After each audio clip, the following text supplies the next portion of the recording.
We're at the Ann Arbor Pinball Museum for yet another episode of Games I Should Have Never Bought! Today we're talking about the 1934 Jennings Sportsman, which is basically a slot machine masquerading as a pinball machine. And you can see it has a little payout lever here, much like a slot machine would have. Look at these slot machines. This kind of seems almost similar. Matter of fact, here's a Jennings with the Indian head. Same company, okay? Well, let's go back over to this guy. Very ornate, fancy legs, round legs with these fancy cast coverings. Pretty cool. Playfield doesn't look like it's electromechanical, but it is. There's no lights, there's no back box, but inside there's a payout mechanism. So you can actually win money and it would pay out right here. Game's fairly original, except I am missing the coin box overflow cover right here. There would be a coin box that goes in here, and nickels that don't make it into the payout tube get in here, and the operator could take the money out. A pity you leave us. Such good sport. Unless you're a pheasant. So what makes this thing special? Well, basically, like I said, it's a slot machine. That's the only thing that makes it special. There's not a lot of fun gameplay here. Basically, what you need to do, the rules of the game is you have to hit the skill shot. Got to get the ball in there. And then you need to get animals. For instance, if you get 2 squirrels, you'll pay out 3 coins. All the coins are paid out in multiples of 3s. So you can either win 3, 6, 9, or 12 coins. If you get 3 partridges, this little guy right here, you get the most coins. Pheasants get you 9. Partridges get you 12. Rabbits, get 3 rabbits, get you 6. So here's a rabbit, rabbit. That'll get you 6. And then 2 squirrels or 2 ducks. There's a duck there, and there's another duck somewhere around here. That'll get you 3 coins. So that's the whole gist of the game. And the nifty thing is that they had little covers that went over these holes here. You can kind of see if you look. There's a little side etching. There was covers over that to make the game a little easier, so you don't get into, because what happens if you sink a ball into 200 or 100? Who cares? You're trying to win money here. Money! That's what this is all about. It's gambling. 1934 depression. Okay, so you need gambling. See, here's the animals that you got to get to win. Tokens. It's not tokens, it's nickels. Trust me, it's nickels. You missed, Mr. Bond. Did I? I should mention for this project, I had to 3D print a couple little parts. First were these shooter bushings. This goes in this housing right here to minimize the shooter play. I think you can just barely see it in there. This only took a second to draw up and create, and was super handy because that was missing, or I don't know, maybe it never had one. And then these plugs. So originally, like we saw on, we'll see on the Hunter, they can put plugs in these point holes that don't produce any payout, and it just makes it easier to get a payout. So these just slip in there and press in place, and you can put them in all the holes like that, and then the balls can't go in them, and they forces them down into payout holes. So some general rules: you have to hit the skill shot. If you hit all the animals, it doesn't matter if you don't hit the skill shot. The skill shot is the catch that allows everything to pay out. If you have, 3 rabbits or 2 squirrels, 2 ducks, it doesn't matter. If you don't have the skill shot, it will not pay out. Such good sport. we're going to play a game. You got to use nickels because if you want to get nickels out, you got to put nickels in. No free play on this puppy.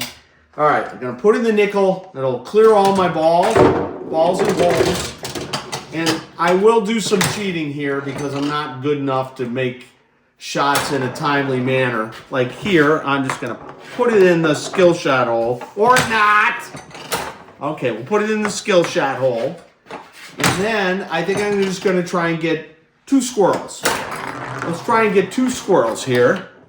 And then that way we can pay out 3 coins, in theory. How good am I here? Boy, I'm awful at this. Now you know why they block these things off with little metal covers, because it makes the game really hard when these are open. Did you hear that noise? That was the relay inside that clicks that allows us to pay 3 coins, no more, no less. So if I pull on this handle, the money will come out here, and I got my hand under here so that I can show you the nickels. And you hear that stop, okay? And then it comes back, and you hear the coins drop, and I have 3 coins. But here's the thing. I still have more balls to play. So I could have waited and maybe gambled, but instead, I'm going to try and now get 3 rabbits. Will I get 3 rabbits? Will it pay out the 3 rabbits since I already paid out my 2 squirrels? Let's listen when I drop this guy in. Oh, I heard it. I heard that little click. That click means a relay engaged that's going to let me get 6 coins now. So here we go. I'm going to pull the lever. And then I let it go. And you heard it drop twice. And remember, this always pays out in 3s. So we get 3 plus 3 for our 6 coins. So there is a little bit of strategy here when you want to go. It's better to try and get the lower animals and then raise up to the higher animals. If you just get all the high animals, you may not be able to back it off. A little bit of strategy to try and maximize coins here. I've learned that in the Boy Scouts.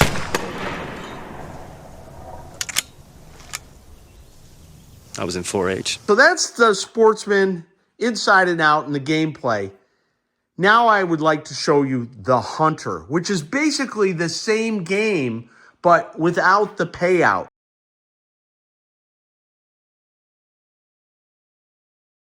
Jennings The Hunter, as you can see here, which it looks pretty much like a Sportsman, but it has a back box. And the reason why it has a back box is for scoring. These are your scored points. So instead of paying out, this game does not pay out. You still got the skill shot you have to hit, and then the ducks are the squirrels, the rabbits, the pheasants are the partridge. And it's the same numeric numbers as the Sportsman pays out in coins, except here you get a score. And you can see this game has the hole blockers in it, these little metal cups that block the holes to make the game a little easier. But you still, to do anything, you still got to hit that skill shot. But other than that, it's pretty much the same, except it doesn't have the ornate legs. You can see I don't have the legs for this game, but it uses what looks like sort of standard wood legs. So here's the back box, and you can see the individual counters. There's 5 of them. And then what happens is when this thing, the reset pulls in, it resets all the animals by pushing this guy up like that. So now they're all blank. And then as you hit each one of the animals, this little relay pulls in right here, and it'll drop that animal down. Even though I don't have the game fully working, I have it powered on enough that we can demonstrate some stuff. The game is reset. You can see we have no animals in the pictures. And if I just take balls, and for instance, if I put it in a squirrel hole here, it lights up one of the squirrels. So we got, this is going to be good for either of the 2 squirrels or either of the 2 ducks. So now I'll put it in another squirrel hole right here, and you can see we get our second light on. But notice that we haven't achieved any score. And that is because, and look, also duck. I mean, I might as well put in a duck here too. Look, you can get a duck, but again, no score. And even if you put in the second duck, which is right here, I have all my duck lights on, but I still don't have a score here until I put it in the skill shot hole. Now watch what happens when I drop it in the skill shot hole. And it reveals. So you don't get any score until you hit that skill shot, just like the payout version. And likewise, if you want to try and get, we can get some rabbits. So there's a couple rabbits down here. You can see there I got one rabbit light, and then I have another rabbit light. A little wanky, but the switches are a little dirty. And then another, where's the other rabbit? Right here. And in theory, you see it pulls in. When I get the third, it pulls down my rabbit score. So that's basically how the Hunter works. It's a nice shot. Thank you. I was an Eagle Scout. So we've seen the gameplay for both the Sportsman and the Hunter, but we're back to the Sportsman. I'm going to show you the inside of the game and how it works. The payout mechanism is super interesting, and the relay system that controls it. So we're going to do that right now. Hey, look, I put all the I blocked every hole with my little 3D printed hole blockers because it's a lot more fun to win money. Hi there, Mr. Q. Are you having any luck? I'm being somewhat successful, thank you. First, I've removed the whole cast front. There's the cast front. It comes off with just a few bolts. It includes the coin slide. All that comes out, and the shooter. And it'll just make it easier to show how this payout mechanism works. Now, when I bought this game, this gear right here was missing. So what I did is I drew it up in a drawing program and 3D printed it in plastic. And then you can only run it about once and the plastic shatters, but it gave me an idea of what I needed and how big it needed to be. And then I had it cut at Sen Company in brass. And the teeth are a little too sharp here. You have to round them off a little bit, but it's brass, so that was an easy work with file. So that I have my gear, my payout gear, working now. Because if it wasn't there, this whole thing wasn't going to work. This is your payout. This is your slide. This is filled with nickels. And then what happens is as you earn, the game always pays in threes. So just to be clear, like if you get 2 ducks or 2 squirrels, you get 3 coins. 3 rabbits, 6 coins, pheasants, 9, and partridges, 12. So everything is in multiples of 3. And because of that, you have 3, 6, 9, 12. If this hole gets all the way to here, it fills all these little slots with 3 nickels, and then they pay out down here. This is an overfill, so if this tube gets full of nickels from play and people don't win, the coins come through this chute and into the coin box as an overfill. See, I have a switching power supply in here. I buy these off Amazon. They're cute because they supply 6, 12, and 24 volts, so you can micromanage the voltage used in the game. Originally, this had batteries or possibly transformer with a selenium rectifier like we saw in the Hunter. I always put a power switch in because when things go wrong, you want to be able to turn it off quickly. So that's just something I do. Also forgot to mention about the balls. The main ball used in this game is 11/16 in diameter. This is the tilt ball that goes up on this tilt mechanism here. That's 5/8. So the whole idea behind the tilt is if this ball shorts out against the rim, these 2 wires close, and then the game will not pay out if somebody has tilted. Relays, we need to talk about these, and they're a little hard to see, but right here, each one of these relays pulls in, determining on how many coins will pay in. And what they are is a mechanical stop.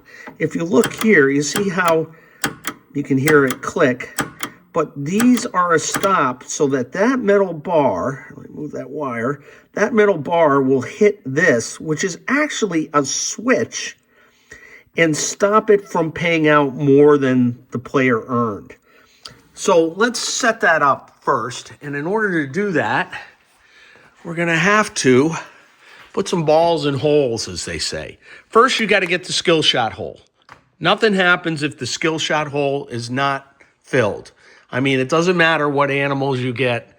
Without the skill shot, you got nothing. So now I'm going to drop a ball in a squirrel.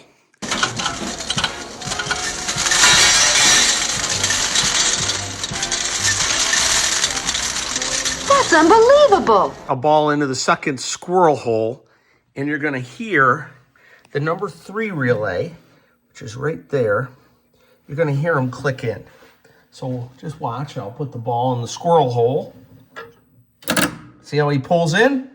Okay. So now that is the physical stop, so that when you pull the payout mechanism, this lever hits that, and then this makes contact to that switch, and then that trips this guy right here, the duck and squirrel relay, so that you can't get a payout twice. So here, watch. When I pull it in, this guy is going to come over and unlatch the gears, and then we're going to stop on the 3. Okay, now I have the lever on this side pulled in all the way. It doesn't matter what I do here. It's as far as it's going. And then when I let go, the payout is going to feed the nickels down through, and they're going to come out here. So let's see if that works as the way we want it to. And sure enough, there's our 3 nickels. Okay, now we can't get this to happen again because this relay is now tripped. But when you reset the game, this pushes in and resets that guy there. And then you're good for another play. Now let's try that again with a different payout. Electromagnetic RPM controller. Been aching to give it a try. I have our skill shot hole, and I have 2 rabbits. So if I get a 3rd rabbit, I should get 3 coins. So here I'm going to put in a rabbit, or I get 6 coins. I'm sorry, 6. So that means this relay over here is going to pull in, and I'll put it in the rabbit hole, and you'll watch it pull in. See that guy pull in? That guy right there, he pulled in. And then when I pull the lever here, it's going to go further because now that one down there is the stop. And we will get... Oh, did you see the little spark? Yeah, because it pulled the relay in up here for the rabbit. Right there, you can see the rabbit. He's pulled in, so you can't get that twice. Now when I let go of this arm, we should hear it drop 3 nickels twice. And we did. And now you have 6 nickels for your winnings. Just a stutter at just the precise moment needed to... So there you have it. Our Sportsman versus the Hunter and how it works on the inside. Hopefully you stuck around long enough to see that. And again, you can see these games and play them at the Ann Arbor VFW pinball show that happens in the spring and the fall. So check it out. And again, thank you so much for watching this video.